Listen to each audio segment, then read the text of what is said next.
Olá, sejam todos bem-vindos a mais uma edição do nosso quadro Conexão OAB. Hoje a gente vai falar sobre um tema voltado para a família brasileira: os benefícios assistenciais. Você sabe quais são os seus direitos e como ter acesso a cada um deles? A assistência social é uma política pública garantida pela Constituição brasileira, mas muitas pessoas ainda enfrentam dificuldades para entender os benefícios que podem receber. Para ajudar a gente a entender um pouco melhor sobre esse assunto, a gente vai receber o advogado Dr. Guilherme Guerreiro, que é especialista em direito previdenciário. Dr. Guilherme, seja muito bem-vindo à TV Câmara e obrigado por aceitar o nosso convite para esse bate-papo de hoje. Eu quem agradeço, Vinícius, pelo convite, né, da participação no programa. Fico feliz, já estive no programa há muitos anos atrás para falar também sobre previdência social e hoje a gente vai conseguir falar, né, um pouquinho além de assistência, sobre seguridade social e outros temas correlatos.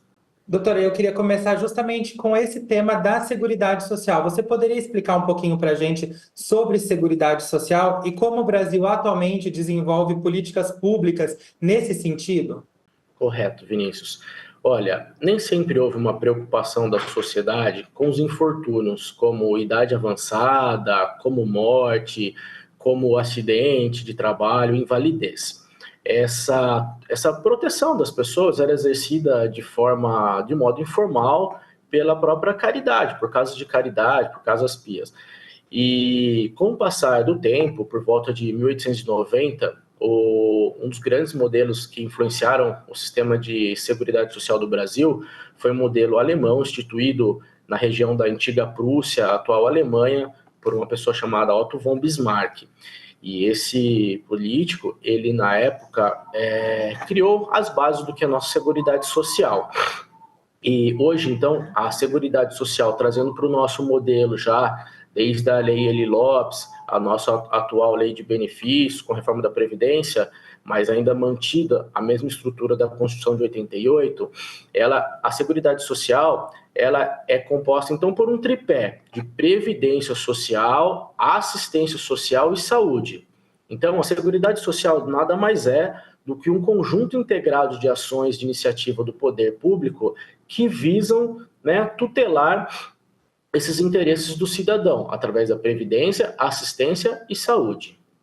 E agora vamos falar um pouquinho sobre os benefícios que atualmente os brasileiros têm disponíveis aí. A gente ouve falar muito sobre Bolsa Família, sobre BPC. Então, eu queria que você falasse brevemente quais são eles e como os brasileiros acessam hoje em dia. Certo. É necessário a gente fazer uma divisão, né, como a gente comentou, entre benefícios previdenciários, que a gente fala, os benefícios da previdência social e entre os benefícios da assistência social. Quando a gente fala, como você comentou, né, em benefícios da assistência social, benefício de prestação continuada, o famoso BOAS, que as pessoas chamam, que é baseado na Lei Orgânica da Assistência Social, nós estamos falando de benefícios assistenciais. Eles são de caráter não contributivo e são prestados para pessoas que deles necessitarem, né? As pessoas que se encontram na chamada situação de miserabilidade, que a lei fala em 1/4 a metade, né, metade de um salário mínimo de renda mensal per capita na casa. Então, esses benefícios eles são prestados através da Seguridade Social, no caso, esse tripé da assistência social. Eles elencam, em especial, idosos, né, pessoas com 65 anos ou mais, o que diverge do Estatuto do idoso, que considera idoso pessoa de 60 anos, mas para fins de BPC é 65 anos ou mais, bem como pessoas, né, com deficiência. E temos também um benefício chamado auxílio inclusão. Esse benefício é um benefício de meio salário mínimo pago para aquelas pessoas que recebem o BPC, mas como estímulo para retornarem ao mercado de trabalho, porque essas pessoas, ao contrário do que muitos pensam, elas não são incapazes, elas apenas têm impedimentos de longo prazo. É um benefício de meio salário mínimo pago pelo governo. Já os demais benefícios da Seguridade Social, eles entram ali naquele nicho, naquele ramo que a gente comentou da Previdência Social. São benefícios de caráter contributivo. A pessoa tem que ter contribuído um número X de meses, ter alguns requisitos para ser contemplados com esses benefícios. Temos vários, vou tentar citar alguns de cabeça. Aposentadorias por idade, por tempo de contribuição para quem ainda, né, vai preencher os requisitos de regras de transição instituídos com a reforma da Previdência, que acabou com a aposentadoria unicamente por tempo de contribuição. Nós temos aposentadoria especial, temos aposentadoria por invalidez, aposentadoria do professor, aposentadoria híbrida, temos os benefícios por incapacidade, auxílio doença, auxílio acidente, correto? Temos pensão por morte, temos o auxílio reclusão, que é pago para os dependentes do segurado que se encontra preso em regime fechado. Enfim, uma série de benefícios, salário maternidade, que são prestados, ora pela assistência social, ora pela previdência social. A forma, né, de acessá-los é através da plataforma do Gov, que é uma plataforma do governo federal, que serve como porta de entrada para vários benefícios da Seguridade do Brasil, tanto até na área da saúde, né, do Sistema Único de Saúde, benefícios tanto da assistência social como da Seguridade Social, necessitam que o cidadão faça esse prévio cadastro no portal Gov, através de uma forma digital, de uma forma eletrônica, e acesse, então, no caso, os benefícios da Seguridade, da Previdência Social ou da Assistência Social, através da página do Meu INSS, contanto que elas tenham cadastro nessa plataforma Gov. Doutor, eu queria até frisar, até como uma forma de utilidade pública, a importância, hoje em dia, de todo cidadão ter o seu cadastro na plataforma Gov.br, porque, além da garantia de benefícios sociais, a gente sabe que é uma plataforma utilizada até para a gente ter carteira de trabalho hoje em dia e tudo mais. Então, eu queria que você frisasse um pouquinho a importância das pessoas terem o acesso e manter esse acesso atualizado. Parece que tem os níveis também, prata, ouro e bronze da plataforma que você precisa para garantir tal acesso. Sim, essa plataforma, ela é uma plataforma que ela foi evoluindo ao longo dos últimos 20 anos, em que o governo federal foi instituindo acessos, né, remotos e eletrônicos para os serviços públicos, e hoje ela é indispensável. Antigamente, você atendia uma pessoa no seu escritório e você comparecia pessoalmente ao INSS, e havia necessidade de comparecimento físico do segurado também, para fazer várias atividades. Hoje em dia, pelo celular, né, você baixando o aplicativo ou entrando, após o cadastro da plataforma Gov, entrando na página do Meu INSS, todos os sistemas são acessados por lá, mas é possível também acessar outros serviços, como até transferências de veículos, acesso aos serviços da área da saúde. Hoje é uma plataforma que apresenta 3 níveis, né, ouro, prata e bronze, a depender das formas de acesso e de cadastro de alguns dados, e indispensável para o cidadão poder ter acesso aos seus direitos. Doutor, não basta apenas dar entrada em um benefício, é preciso que ele seja mantido. E existem benefícios que a pessoa tem certas condicionalidades para manter, é isso mesmo? Certo. Correto, Vinícius. Não basta apenas acessar, dar entrada no requerimento e até entrar em gozo, usufruir o benefício. Alguns benefícios requerem alguma prestação mais ativa do segurado ou do assistido para sua manutenção, como, por exemplo, nos benefícios por incapacidade, a necessidade de agendamentos de perícias de tempos em tempo, quando o segurado é convocado para uma perícia revisional, ou quando o benefício está às vésperas da cessação e o segurado precisa fazer um chamado pedido de prorrogação. É necessário para os aposentados, para quem detém benefícios, fazer a chamada prova de vida, que nada mais é do que o antigo comparecimento físico do segurado na instituição bancária ou na agência para comprovar que ele está de fato vivo e evitar fraudes. Mas essa prova de vida hoje pode ser feita inclusive pela plataforma que você mencionou, pela plataforma Gov, né?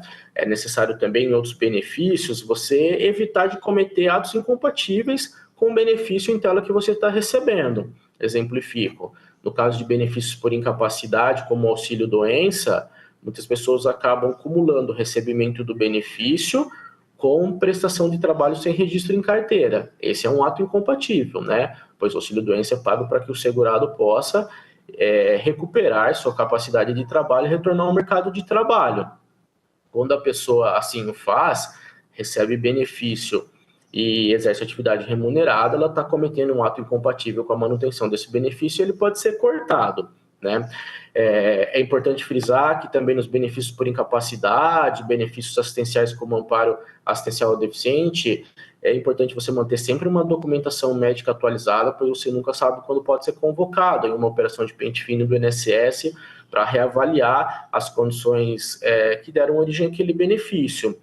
Bacana também a gente frisar, no caso do auxílio reclusão, a necessidade de solicitação por parte dos dependentes do atestado de permanência carcerária, né, o documento que comprova que o segurado está recluso a cada 90 dias para apresentação através da plataforma Gov, no site do meu INSS, e mantendo assim o recebimento do auxílio reclusão. Tá? Essas são algumas das... existem outras situações, mas acredito que essas contemplam boa parte das situações e prestações do segurado para se atentar para manter o benefício. Doutor, a gente sabe que hoje muitas pessoas ainda têm dificuldade em acessar os benefícios, seja por falta de informação ou por barreiras burocráticas, né? Como a gente comentou, hoje tem uma plataforma, mas nem todo mundo tem acesso, né? Nem todo mundo tem essa facilidade. Onde Sim. os cidadãos podem buscar ajuda? Olha, Vinícius, no caso dos benefícios assistenciais, muitas pessoas têm a possibilidade de acessar o CRAS, né? O Centro Referenciado de Assistência Social da sua região, e eles prestam um trabalho fantástico, permitindo que o assistido realize o chamado cadastro único no governo federal. Eles orientam os documentos que são necessários para acessar esses benefícios, ajudam na criação da senha da plataforma, né, do Gov, que nós conversamos, né? Porém, em situações que envolvem benefícios previdenciários, aposentadorias, benefícios por incapacidade, que nós comentamos aqui, o CRAS ele só vai atuar em situações quando tiver pessoas em situação de vulnerabilidade social, de algum risco, né? Ele não é uma segunda porta de entrada do INSS.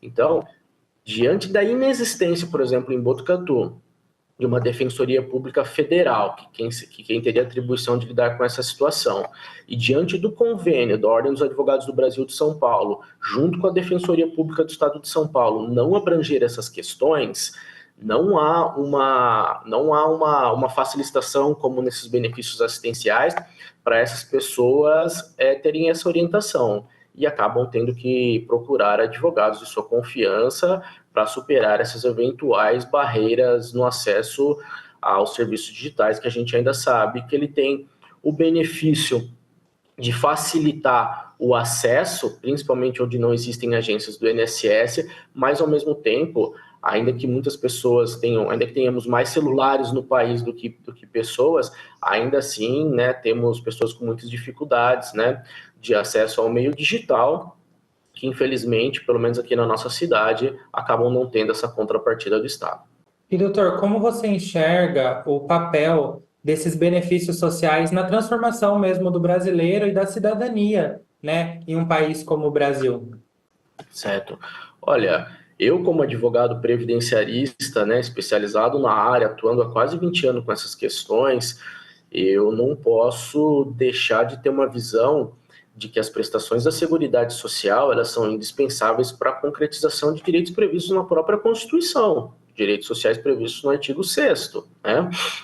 Então, a Seguridade Social, ela não busca enriquecer ninguém. Quando uma pessoa aposenta, quando uma pessoa obtém um benefício da Previdência Social, não é um meio de enriquecimento. Aquilo ali é um meio de realização de direitos mínimos previstos na Constituição, para que a pessoa tenha direito à alimentação, a lazer, à moradia, alimentar-se adequadamente, uma pessoa que está numa situação de assistência social sair de uma situação de insegurança alimentar, certo?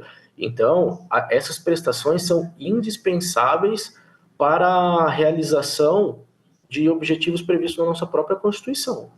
Doutor, muita gente ainda enxerga o Brasil como um país assistencialista, não no sentido bom da palavra, e sim no sentido de que fornece muita coisa e estimula o comodismo das pessoas.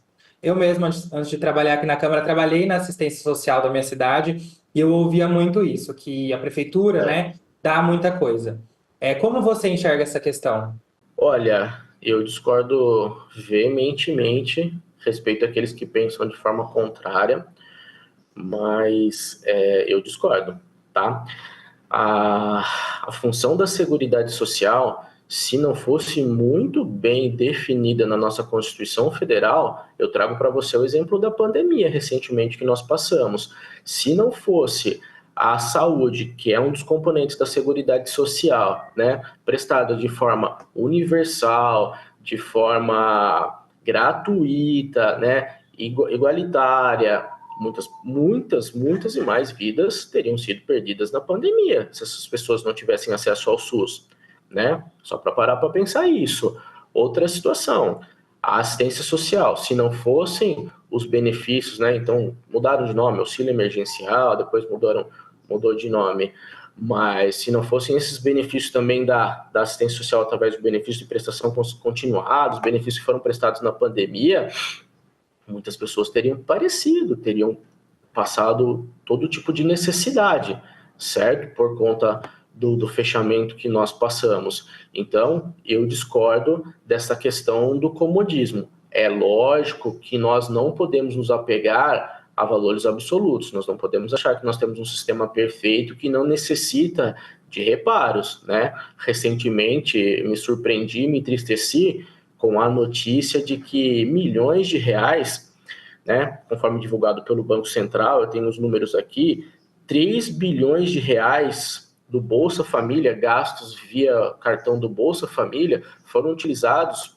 para jogos das chamadas bets, né? Essa não é a finalidade, obviamente, da assistência social. Mas por que isso? Porque essas pessoas, justamente, elas vivem numa situação de vulnerabilidade, uma vulnerabilidade não só econômica, social, mas uma vulnerabilidade, muitas delas, educacional também, de instrução, que acabam sendo captadas por esse sistema que está entrando no país de jogos. É lógico que isso é um desvirtuamento do sistema, mas não por isso, em minha opinião, respeitando aqueles que pensam de forma contrária, nós podemos achar que isso gera um comodismo justificar os fins dos benefícios, né, previstos na Constituição da Seguridade Social, via assistência ou via saúde principalmente, tá?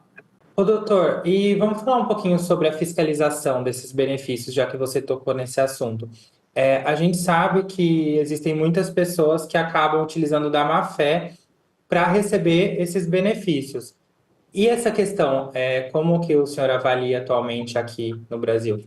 Olha, o próprio INSS hoje tem órgãos, né, relacionados à fiscalização do benefício. Sempre houve a possibilidade das próprias pessoas, o cidadão, apresentar denúncias e cada vez mais, diante da informatização dos dados, diante da necessidade desse cadastro na plataforma do Gov, diante da necessidade do cadastro único das pessoas para acessarem os benefícios assistenciais, cada vez mais há o cruzamento de informações e o cerco se fecha aquelas pessoas que não precisam, de fato, receber esses benefícios, principalmente quando falamos dos benefícios assistenciais, né? Porque quando estamos diante de benefícios previdenciários, contributivos, exceto se o segurado praticar alguma fraude, alguma falsificação de documento, houve uma contrapartida dele, houve uma chamada contribuição, se ele preencher os requisitos, é direito dele. Agora, existe de fato muita fraude nesses benefícios assistenciais. A gente teve notícias, infelizmente, também, na época da pandemia, de pessoas que receberam os benefícios emergenciais e que, né, descobriu-se depois, eram pessoas com posses, descobriu-se que pessoas tinham registros de helicóptero, de barco em seu nome, pessoas de alto poder aquisitivo. Então, o INSS, de fato, sim, ele faz uma fiscalização que, no meu entendimento, ainda é precária. Ainda há necessidade de melhoria. Tanto é que o próprio governo federal, recentemente também, emitiu uma notícia no sentido de que há milhares de pessoas que são beneficiárias desses benefícios de prestação continuada, que nós mencionamos, esse chamado amparo, vulgo amparo idoso, amparo assistencial deficiente, que não estão cadastradas no cadastro único, que inclusive está com prazo aberto para que essas pessoas façam a atualização ou a inscrição. Alguns sequer têm inscrição no cadastro único, né? Então, a fiscalização pelo Ministério da Assistência Social, pelo próprio INSS, né, ainda é muito falha, mas não vai demorar muito tempo para esse cruzamento de dados fechar o cerco dessas pessoas. E, doutor, para finalizar, eu vou abrir um espaço aqui para o senhor deixar uma mensagem, às vezes para as pessoas que estão precisando, não sabem se tem direito, a quem procurar. Certo. Olha, Vinícius, aquilo que nós conversamos, né? As pessoas, quando necessitam principalmente dos benefícios assistenciais, elas conseguem acessar o CRAS da nossa cidade, né? Você já trabalhou, que você me disse, são órgãos bem estruturados, eles têm um atendimento bacana para prestar o auxílio para essas pessoas que necessitam esse tipo de benefício. Mas, infelizmente, diante da ausência de defensoria pública da União aqui na nossa cidade, na existência de convênio, as pessoas acabam que têm dificuldades. É um serviço, repito, gratuito, prestado através da plataforma Gov, o acesso a requerimentos aos serviços do meu INSS. Mas eu, como advogado previdenciarista, obviamente, tenho que alertar que em determinadas situações, de fato, é muito importante que a pessoa consulte um advogado de confiança dela para eventualmente superar, tanto não só dificuldades de acesso, mas dificuldade de obtenção do próprio benefício, que muitas vezes, indeferido na esfera administrativa do INSS, as pessoas acabam conseguindo a sua concessão de forma através do Poder Judiciário, né? Tá certo, então, doutor, muito obrigado pela sua entrevista aqui na TV Câmara de hoje. Eu agradeço a disponibilidade. Eu que agradeço, Vinícius, pela possibilidade da gente conversar um pouquinho sobre seguridade social, né?